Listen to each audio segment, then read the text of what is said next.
Most of what you read about empathy focuses on the absorber.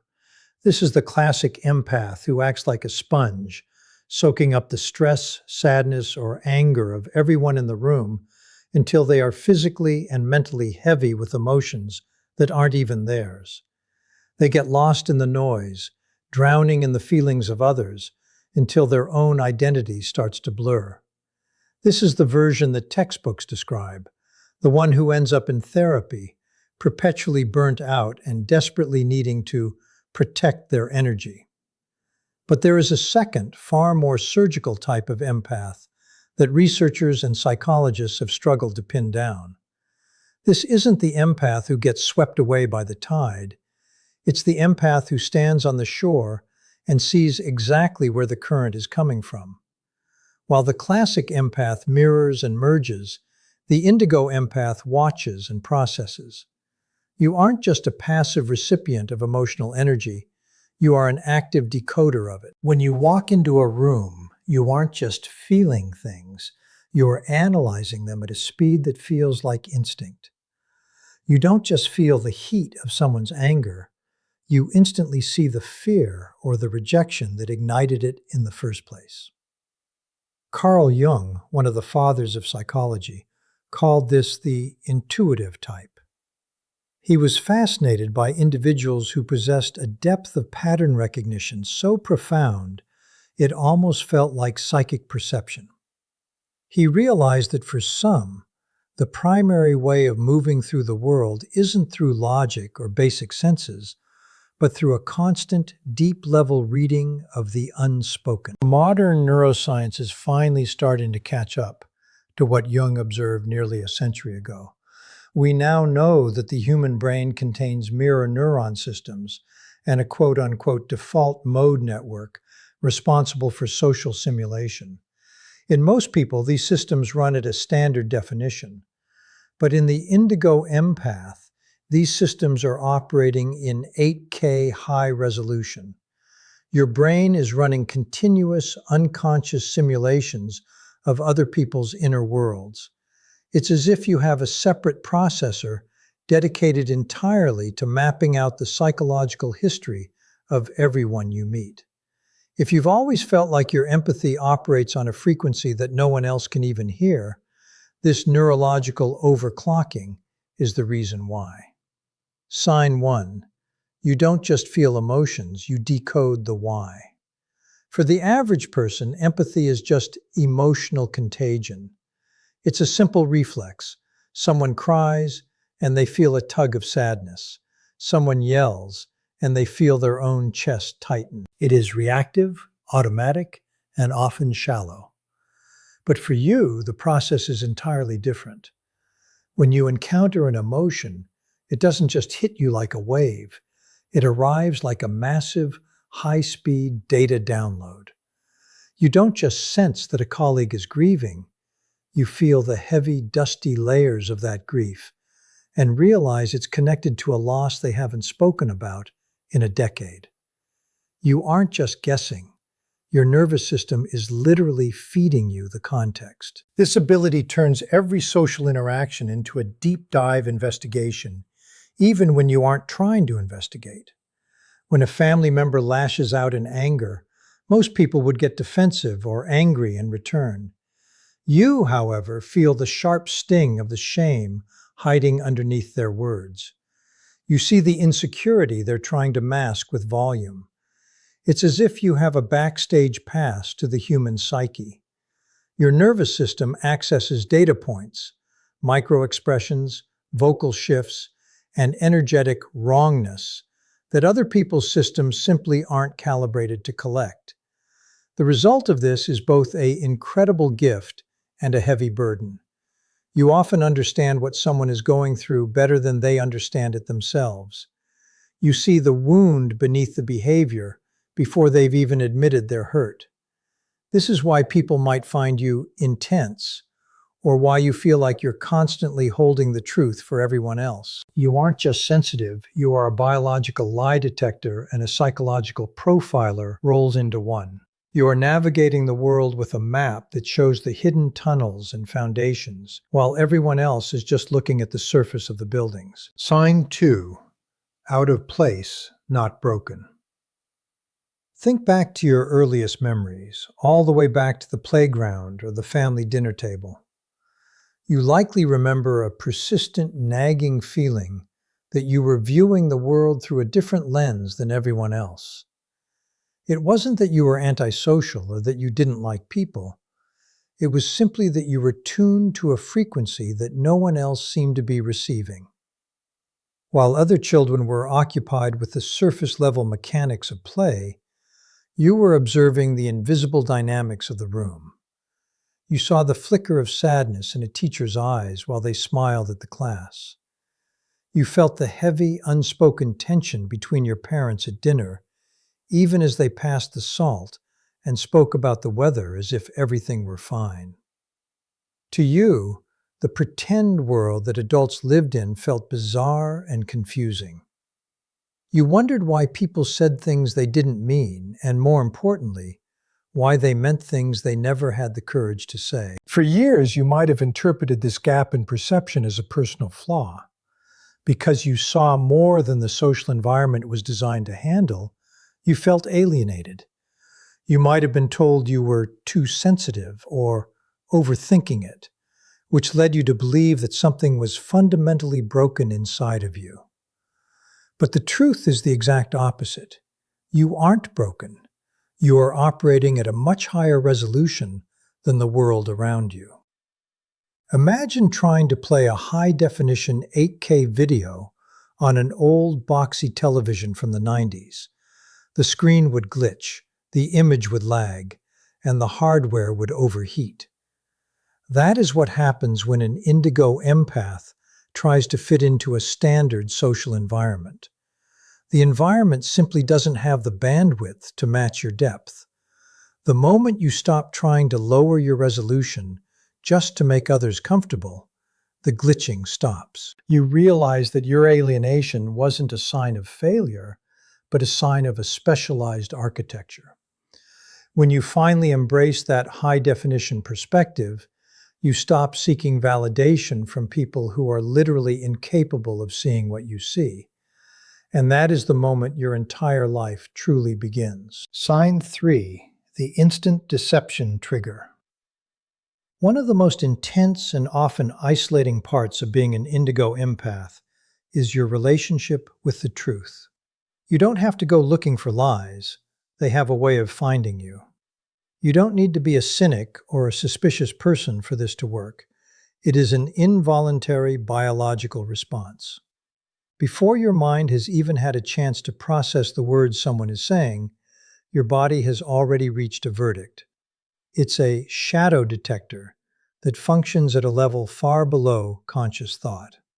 When someone is being inauthentic, whether it's a massive betrayal or just a small, polite social lie, your nervous system registers it as a physical disturbance. It might feel like a sudden microtension in your chest, a slight wrongness in the air, or a jarring disconnect between the person's words and the energy they are radiating. Carl Jung described this as the intuitive perception of the shadow, the parts of a person they are hiding from the world and quite often from themselves. To you, inauthenticity isn't just an annoyance or a social faux pas. It feels like a violation of the natural order. It's like listening to a beautiful, complex piece of music and suddenly hearing a screamingly wrong note. You can't just ignore it and keep enjoying the song. The wrong note ruins the entire experience. This is exactly why indigo empaths tend to keep their social circles incredibly small. It's not because you are judgmental or because you don't trust people. It's because your system literally cannot tolerate the static of fake behavior. You require realness the way other people require oxygen. You prioritize a few deep, honest connections over 100 shallow ones because you would rather be alone than spend your energy navigating the exhausting, jagged edges of someone else's mask. To you, the truth isn't just a preference, it is the only environment in which you can actually breathe. Sign 4. Shallow talk drains, depth restores. If you've ever looked up advice for empaths, you've probably been told 1,000 times to avoid crowds and protect your energy from other people. But for the indigo empath, that advice usually feels like it's missing the mark. You've likely noticed that you can be in a room full of people and feel completely fine, yet 5 minutes of mindless small talk with a neighbor leaves you feeling like you need a 3-day nap. The problem isn't the people, it's the noise. Your system is built to process high-level data, so when you are forced to engage in surface-level chatter, the weather, sports, or performative social pleasantries, your brain effectively starves. It's like trying to run a high-performance engine on low-grade fuel. You aren't just bored, you are being neurologically drained by the lack of substance. You find the posturing, the fake smiles, and the social quote-unquote masks people wear to be physically exhausting because your brain is trying to find a signal in all that static, and there simply isn't one. However, watch what happens when the conversation shifts. The moment you find yourself in a raw, honest, one-on-one interaction, everything changes. If someone stops pretending and starts talking about what actually matters, their fears, their real dreams, or a deep truth they've never said out loud, you don't drain. In fact, you illuminate. You'll notice your focus sharpens, your heart rate steadies, and you suddenly have more energy than when you started. While others might find deep topics heavy or depressing, for you, they are oxygen. You are finally receiving the type of connection your nervous system was specifically designed to handle. You aren't an introvert who hates people. You are a seeker of depth who is looking for the rare, honest connection that most of the world is too afraid to dive into. You don't want to isolate from the world. You just want to stop wasting your energy on the shallow end of the pool so you can swim in the deep. Sign 5. Carrying the pain of strangers. One of the most confusing parts of being an indigo empath is the way you can be hit by a wave of emotion from someone you've never even met. You could be watching a documentary about a tragedy in a country halfway across the world, or simply passing a stranger on the sidewalk who seems perfectly fine on the outside, and suddenly you feel a lump in your throat. You might find yourself carrying a heavy, unexplainable sadness for the rest of the afternoon. To an outsider, this looks like an overactive imagination or being too sensitive, but there is a real biological reason for this. You possess what researchers call a permeable psychic membrane. Most people have a thick, rigid boundary between their own feelings and the feelings of others, but your boundary is thin and fluid. This isn't a choice you're making. It's the way your brain is wired. Your default mode network, the part of the brain that constructs our understanding of other people's mental and emotional states, is hyperactive. It's running simulations of the inner lives of people you've barely registered consciously. When you see a stranger's pain, your brain doesn't just recognize it. It mirrors it so accurately that the distinction between their pain and your pain becomes neurologically blurred. You aren't just imagining how they feel. You are literally experiencing a version of that emotion in your own body.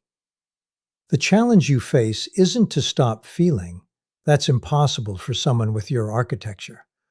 The real work is learning how to let that emotion move through you, like water through a pipe, rather than letting it settle in your system like sediment at the bottom of a lake. Once you realize this pain isn't yours to keep, you can acknowledge it, honor it, and then let it go, preventing it from weighing you down.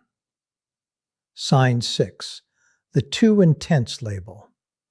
If you are an indigo empath, you have likely spent a lifetime hearing the same handful of critiques. You're too sensitive. You're taking this too seriously. Or the most common one, you're just too much. For years, these words probably felt like a heavy weight, leading you to believe that your natural way of being was a social burden. You likely learned to dim your light, to laugh at jokes that weren't funny, and to keep your deep observations to yourself just to keep the peace. You performed a version of lightness that felt fake, all in an attempt to make the people around you more comfortable. But it is time to realize a fundamental truth. When someone calls you too intense, they aren't actually making a statement about your character. They are revealing the limits of their own emotional capacity. They are essentially telling you the exact depth at which they begin to feel overwhelmed. Think of it like a waterline. Most people are perfectly happy splashing around in the shallows where things are safe, predictable, and superficial. Because you were born with the ability to breathe underwater, you naturally head for the depths. When you bring up a real observation or ask a penetrating question, you are inadvertently dragging them into deep water where they can no longer touch the bottom. Their discomfort isn't because you are broken, it's because they are terrified of what lives below the surface. Your intensity acts as a mirror that reflects the parts of themselves they aren't ready to face. To someone living a lie or hiding behind a social mask, your ability to see the truth feels like a threat. Your depth isn't a flaw you need to fix. It is a specialized form of perception. The work isn't to reduce your intensity so you can fit into small rooms. It's to stop handing your depth to people who aren't equipped to hold it. Sign 7. Solitude as recalibration. For the Indigo Empath, the need to be alone isn't just a personality quirk or a sign of being an introvert. It is a biological necessity. While standard social advice might suggest you're isolating or being antisocial, you know that your time alone is actually the only thing keeping you sane. When you go to a forest, sit by the ocean, or lock yourself in a quiet room at the end of the day, you aren't just looking for peace and quiet. You are engaging in a process called downregulation. Because your nervous system is tuned to such a high frequency, you are constantly absorbing, decoding, and processing a massive stream of emotional data from every person you encounter. This burns through your baseline neurological regulation at an incredible speed. By the time you get home, your system is redlining, vibrating with the accumulated static of a dozen different people's energies. Being alone is how you clear that static. In deep solitude, or in the presence of nature, the external noise finally stops, allowing your internal noise to settle. It's like a muddy glass of water being left to sit until the sediment falls to the bottom and the water becomes clear again. This is why nature feels so healing for you. The ocean or the woods don't have masks, they don't tell lies, and they don't have hidden agendas. They provide a neutral sensory environment that allows your hyperactive threat detection circuitry to finally stand down. For you, solitude isn't about being lonely, it's about maintenance. It is the essential counterweight to a life lived at a level of intensity that most people couldn't survive for an hour. You don't retreat because you hate the world.